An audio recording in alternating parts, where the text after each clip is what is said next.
Okay, so let's unpack this. We are diving into a stack of sources today that focuses on a true technological battlefield. hmm I mean, the budget active noise canceling headphone market. Yeah, This is where, innovation really meets affordability, and nobody exemplifies that balance better than the Soundcore. that's exactly right. And specifically, we're doing a head-to-head comparison of their two heavy hitters, Yeah, Soundcore Life Q20 and the Soundcore Life Q30. right. These models have become, well, almost legendary because they manage to deliver features you usually see in headphones that are triple the price. Like what specifically? We're talking high-res audio and, truly effective active noise cancellation, all at a price that won't really hurt your wallet. Exactly.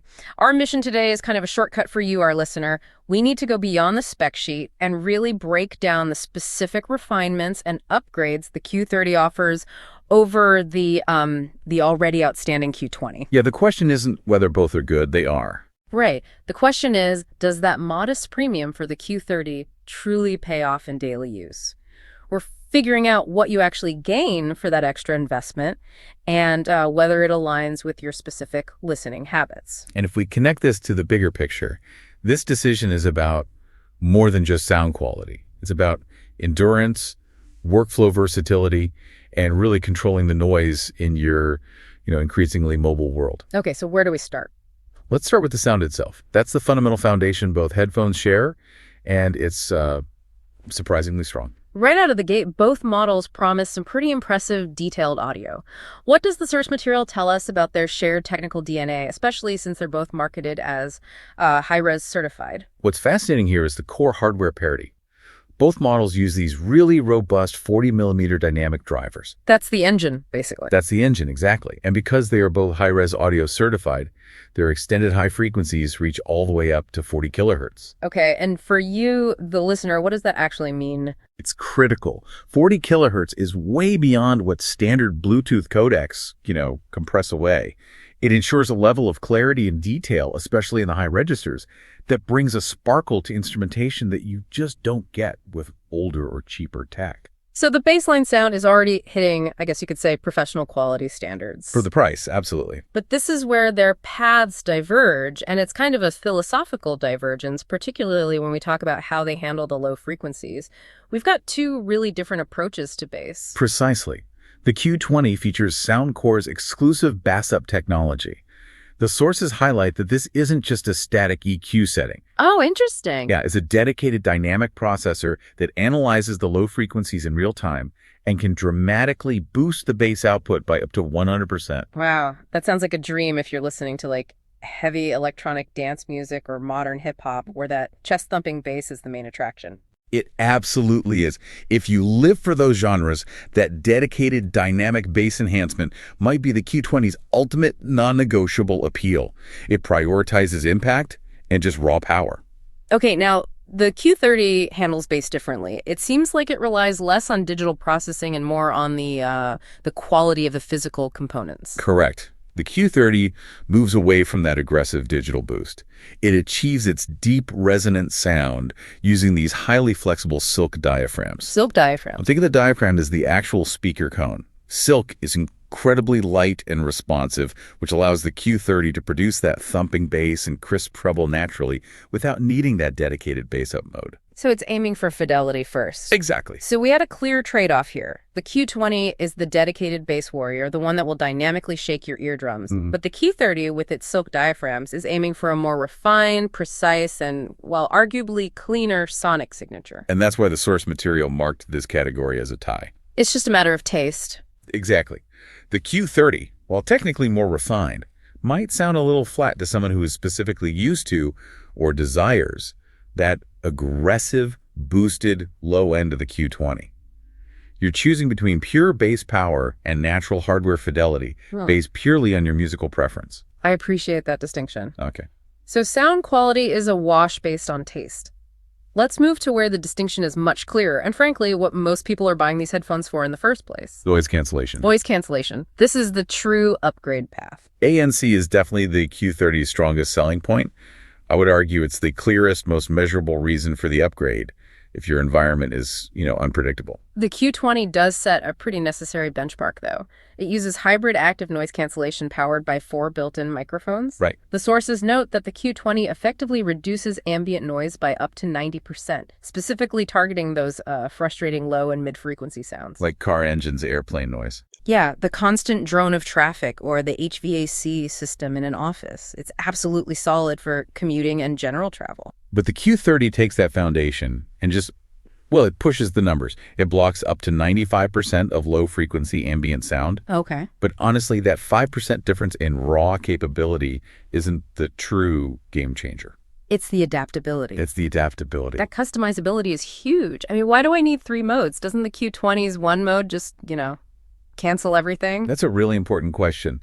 When you're using basic ANC, the system is just applying a broad inverse sound wave to try and counteract all incoming low frequencies. One size fits all. The Q30 is smarter.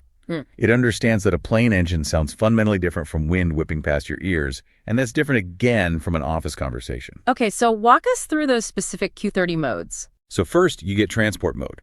This is specifically tuned to analyze and attack the massive, rhythmic, ultra-low frequency noise of jet engines, train cars, and bus vibrations. It focuses its energy right where that specific sound lives. So if you're a frequent flyer, that mode alone might be worth the premium. Absolutely. Yeah. Then you have outdoor mode. Okay. So when you're walking around the city, the system is tuned not only to mitigate general traffic sound, but crucially, to minimize wind noise entering the microphones. Which can often ruin the cancellation experience entirely. It really can. Yeah.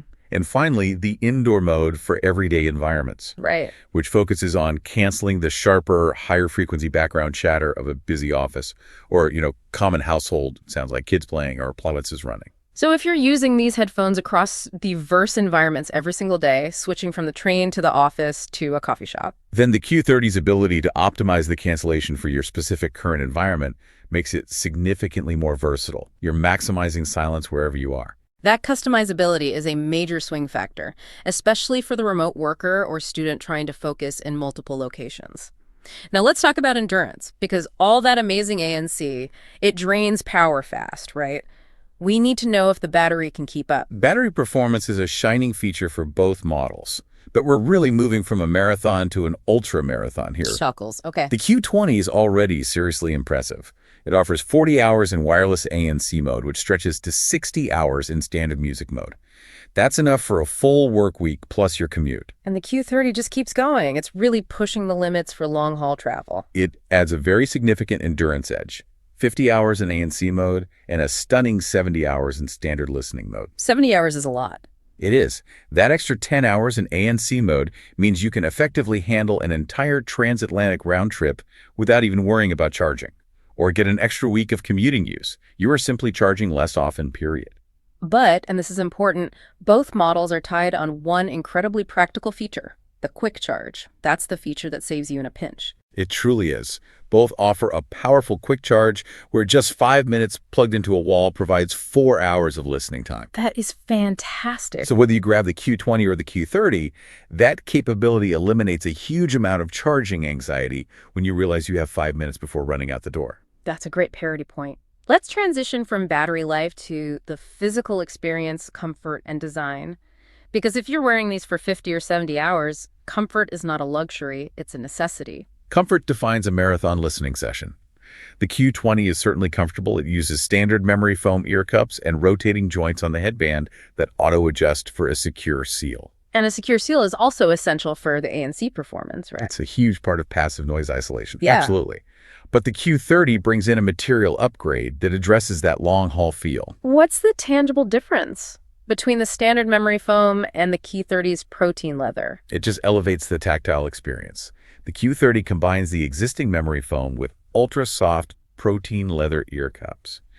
And this isn't just about making it look more premium. Protein leather often feels smoother and sometimes even cooler against the skin than standard memory foam cloth, which is a major difference when you're talking about wearing these for 8 straight hours of work. So it reduces that heat buildup and fatigue. Exactly. The sources note that the Q30's overall lightweight build, combined with this protein leather, ensures maximum comfort and less ear fatigue during those, ultramarathon sessions. It's a refinement that contributes immensely to the long-term enjoyment of the product. You almost forget you're wearing them. Okay, so far, the Q30 is definitely stacking up. Superior, customizable ANC, higher battery capacity, and premium comfort materials. Let's wrap up by looking at the smart features, the modern conveniences that might just seal the deal, especially if you juggle multiple devices for work and leisure. Yeah, if your workflow involves switching seamlessly between gadgets, this final segment is crucial because this is where modern convenience truly costs. And the decider for connectivity in favor of the Q30 is multi-point connection. Can you explain why this feature is such a critical modern workflow tool? It eliminates a major daily friction point. Think about your day.